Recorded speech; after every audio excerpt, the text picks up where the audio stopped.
在权力的游戏中，如果要选一个看起来最不像好人，却最让人安心的角色，你会想到谁呢？桑德克里冈，他粗鲁、暴躁，满口脏话，杀人不眨眼，否认一切荣耀与信仰。他一脸可怕的伤疤，从来都不相信骑士精神，不相信誓言，不相信任何宏大的理想。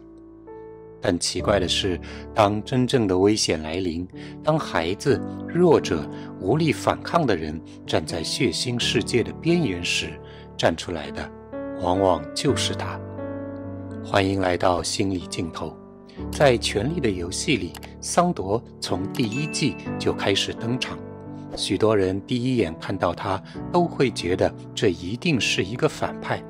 但今天让我们试着从心理学的角度来看一看他的一生，一个用表面强大来伪装内心柔软的人，一个被复仇阴影困住，却在最后一刻既救赎自我也拯救了他人的人。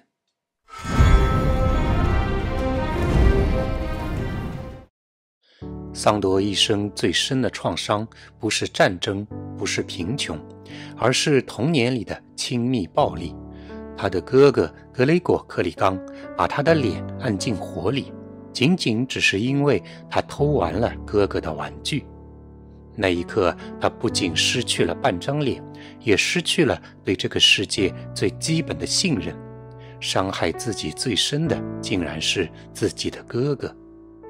更残酷的是，这个施暴者后来被封为骑士，被赋予无上的荣耀与权力。这是极其典型的道德创伤，因为一个孩子发现这个世界不仅没有保护受害者，反而奖励施暴者。于是桑铎学会了一件事：不要相信任何高尚的说辞，真相只存在于暴力本身。他厌恶骑士精神，不是因为他不懂善良，而是因为他太早看清了荣耀常常只是暴力的装饰。桑铎身上最重要的心理机制是强大的心理防御，他把自己塑造成冷酷的杀手，不在乎任何人的猎狗，只相信力量的现实主义者。但这层强大其实是一张面具，就像他脸上的伤疤一样，看起来恐怖、坚硬，令人退避三舍，不敢靠近，却正是为了遮住里面仍然会疼、会怕的最柔软的部分。他不能让自己显得软弱，因为在他的世界里，那意味着再一次被烧伤。所以他选择嘲讽善良，贬低理想，把我就是个坏人放在任何事情的前面。他学会了利用自己天生高大威猛的身材，再加上脸上那片吓人的伤疤，让所有的人都远离自己，因为只有这样，你们才不会再伤害我。桑铎克里冈有一个外号猎狗，这个称呼其实本身并不完全是一种贬低。猎狗意味着敏锐、勇敢、忠诚、专业，意味着你是一个能在混乱中找到那个清晰目标的人。而他的家族更是将猎狗选作自己的家徽，那是一种荣誉感。但乔弗里只叫他狗。这两个词看似差不多，但在心理意义上却是两个完全不同的世界。猎狗是一种角色，是一种对能力的认可，而狗则是一种贬低，是把一个人彻底物化。乔弗里叫他狗，不是在描述他的身份，而是在确认一种权力关系。你不是一个人，你只是我手里的工具。从心理学角度来看，这是典型的非人化。当一个人被不断以动物、工具、物品来称呼时，他的情感、恐惧、界限都会被视为是不重要的。而桑铎为什么会接受这个称呼？因为在他的成长经验里，被当成工具反而比被当成人要安全。桑朵从来没有反抗过这个称呼，他也从不纠正乔弗里，甚至在某种程度上默认了我是你的狗这件事。但这并不是软弱，这是一个长期受创伤的人为了生存而做出的心理选择。如果我提前接受羞辱，那你就没有办法再用羞辱伤害我。比起被信任、被依赖、被期待，他更熟悉的是被命令、被驱使、被贬低。至少这样，他不用暴露内心那块仍然会疼的地方。所以你会发现一个极其矛盾的现象：桑朵被称为狗，却从不滥杀弱者；他否认骑士精神，却反复保护弱者；他表面上服从权力，却在关键时刻拒绝成为权力的共犯。因为在他的内心深处，他可以被称为狗，但他拒绝真的变成野兽。桑朵的冷酷是有边界的，他一生中所有的魄力都发生在孩子和弱者身上。当小恶魔提利昂在林东城扇了乔弗里3记耳光的时候，桑朵并没有阻止，而是像看戏一般站在一旁静静看着。当乔弗里邀请珊莎到城楼上去看他父亲的首级的时候，珊莎悲痛欲绝，是桑朵敏锐地看穿了珊莎的心思，静悄悄地移动自己的身体，挡住了珊莎，不让她做出傻事。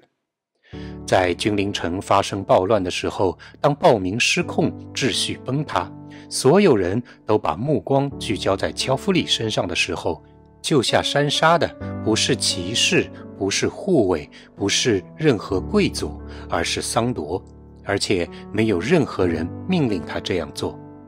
当他把珊莎带回红堡，他第一时间命令士兵们带小鸟回他自己的笼子里，好好保护他。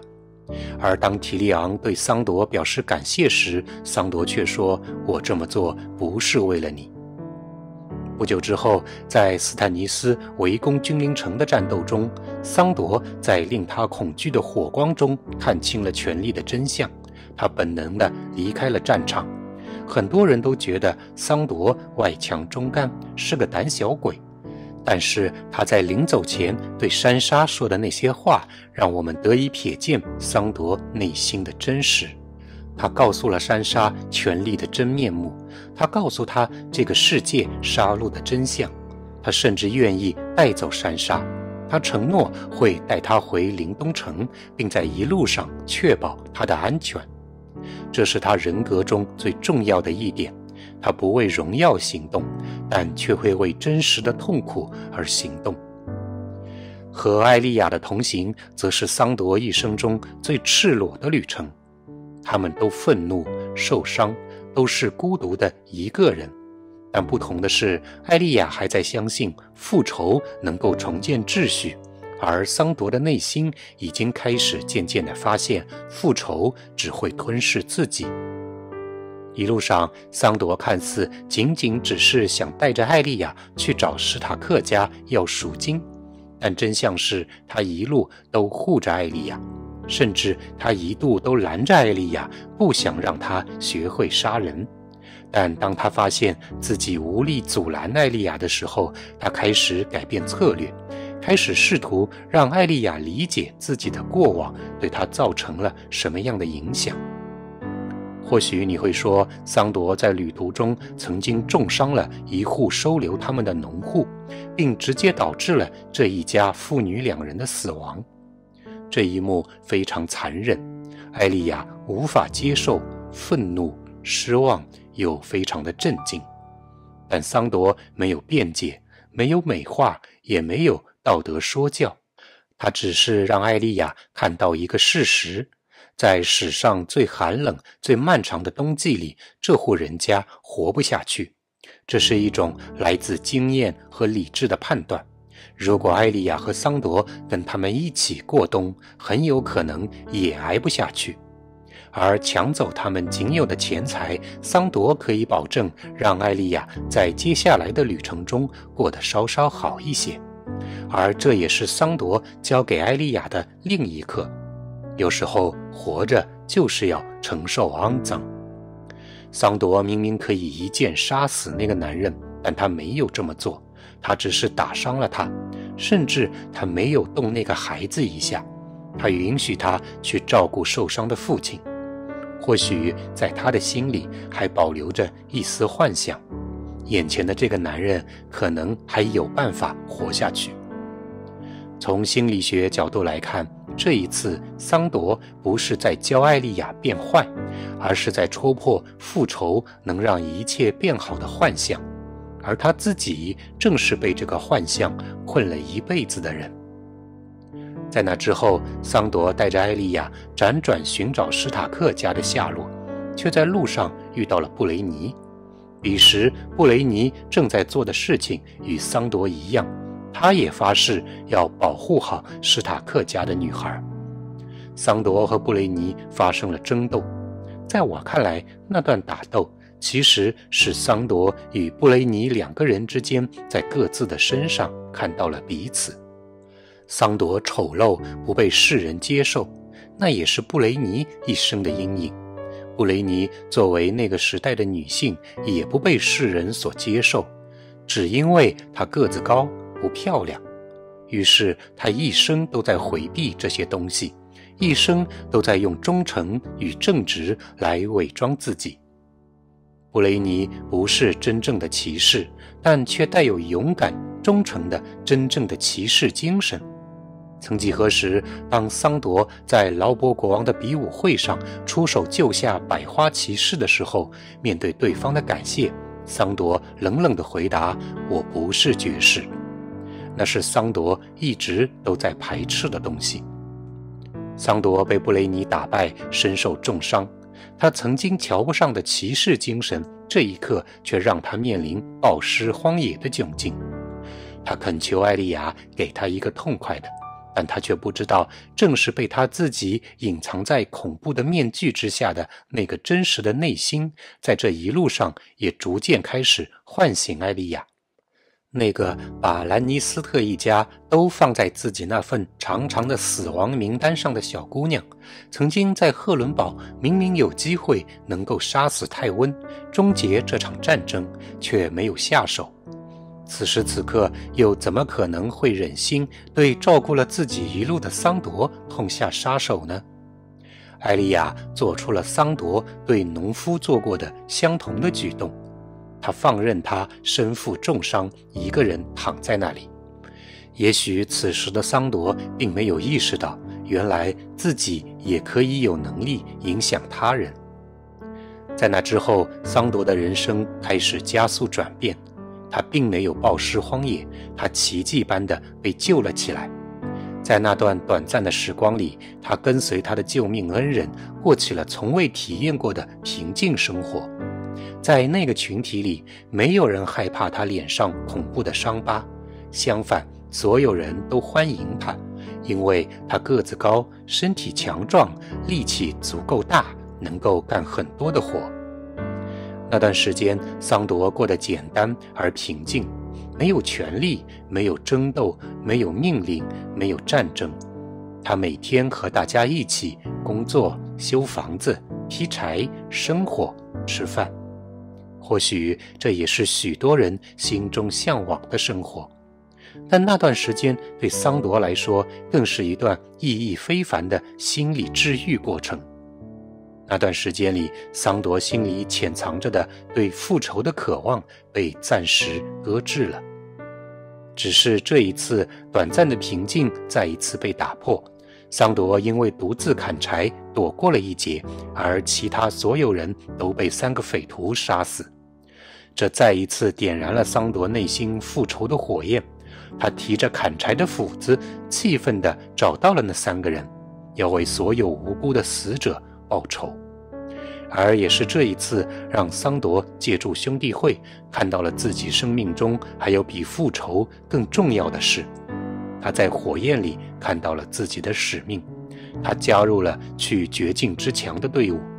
在火焰里，只有桑朵看到了那座雪山。光之神赋予桑朵的使命就是为别人指明方向，这也让桑朵在自己的潜意识里种下了一个种子，有些事情只有我自己能够去做。在面对夜王的死亡大军时，桑朵再一次看到了熊熊燃起的烈火。烈火在城墙间燃起，映照着死者的脸，也点燃了他童年最深的创伤记忆。那一刻，他几乎是本能地后退了。这是一个极其真实的反应。创伤不会因为你躲开了就消失，它只会在相似的情境中再次被激活。桑朵从来都没有真正的战胜过火焰，他只是学会了如何在没有火的时候活下去。所以在那一瞬间，他想逃。如果你仔细看那一幕，你会发现桑朵的犹豫不是怯懦，而是一个被长期创伤塑造的人在神经系统层面做出的自我保护反应。火焰意味着什么？对桑朵来说，它不是日常做饭的工具，也不是战争当中的手段，而是无助、羞辱以及被焚烧的童年记忆。所以他想逃离那里，就像他之前那样，他想逃离这个世界。但那时他却看到了从屋顶翻落下来的艾莉亚。几乎是出于本能的，桑朵猛烈地站了起来，冲了过去。在林东城里，桑朵再一次跟在艾莉亚身边，一路保护这个小女孩。桑朵几乎没有任何的思考过程，他没有权衡利弊，没有告诉自己要勇敢，甚至没有时间与恐惧对抗，他只是追了上去。这是桑朵人格中最真实也最动人的地方。他不是因为不害怕才留下，而是因为他本能地知道，我不能眼睁睁地看着他不管。在心理学上，这是一种非常典型的现象。当一个人无法为自己而战时，却可以为了他人而跨越创伤。桑朵不是英雄，他只是把艾莉亚放到了比自己的恐惧更重要的位置上。在林东城混乱的巷道中，桑朵再一次站在了艾莉亚身边，就像在君临城救下珊莎一样。这一次依然没有国王的命令，没有任何誓言，也没有报酬。他不是猎狗，不是护卫，甚至不是战士，他只是做出了自己的决定。直到桑朵看到艾莉亚也做出了自己的决定，去刺杀夜王。这一瞬间，桑朵没有再阻拦艾莉亚。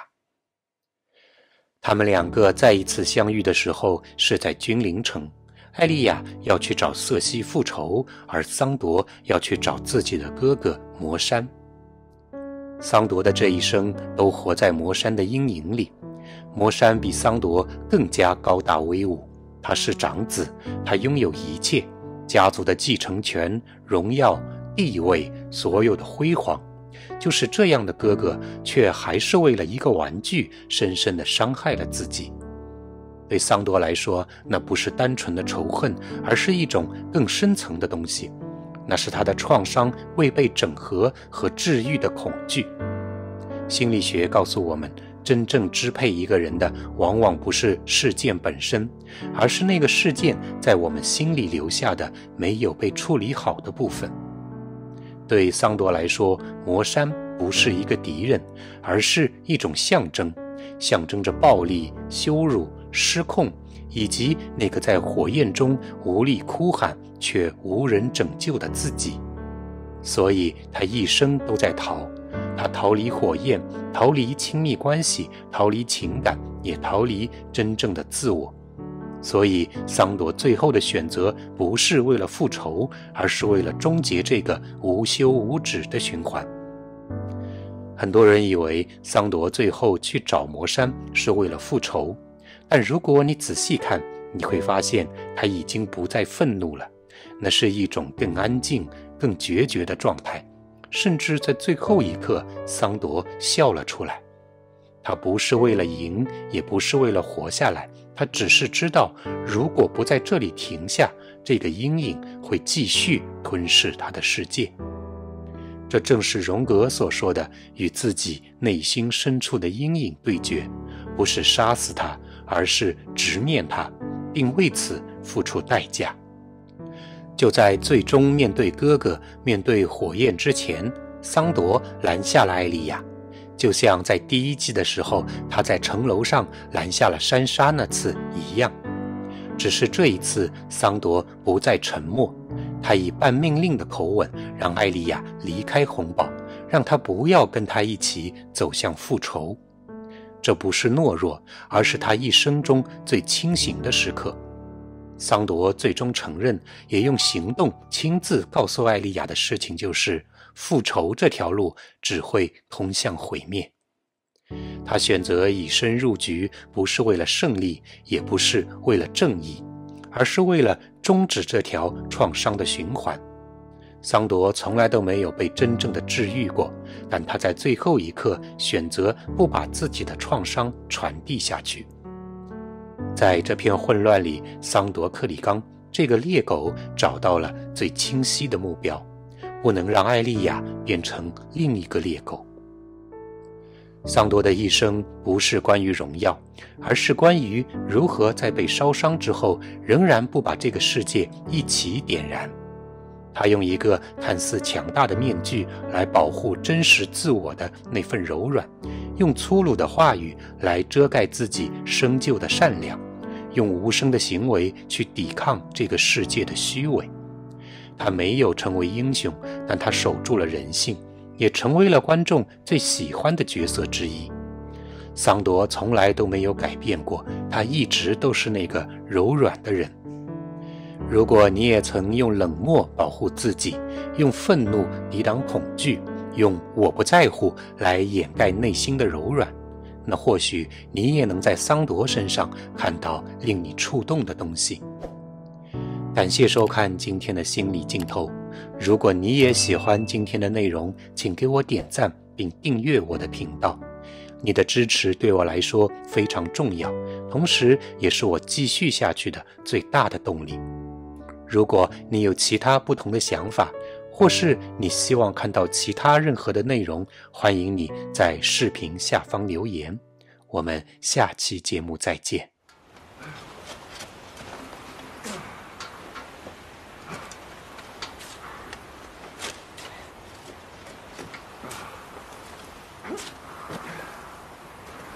What the hell are you doing, Clegane?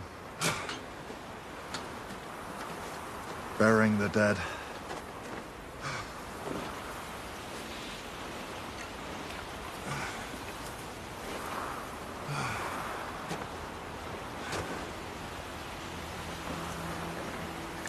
You knew these people? Not really.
We asked the Father to judge us with mercy. We asked the Mother to... Fuck it, I don't remember the rest.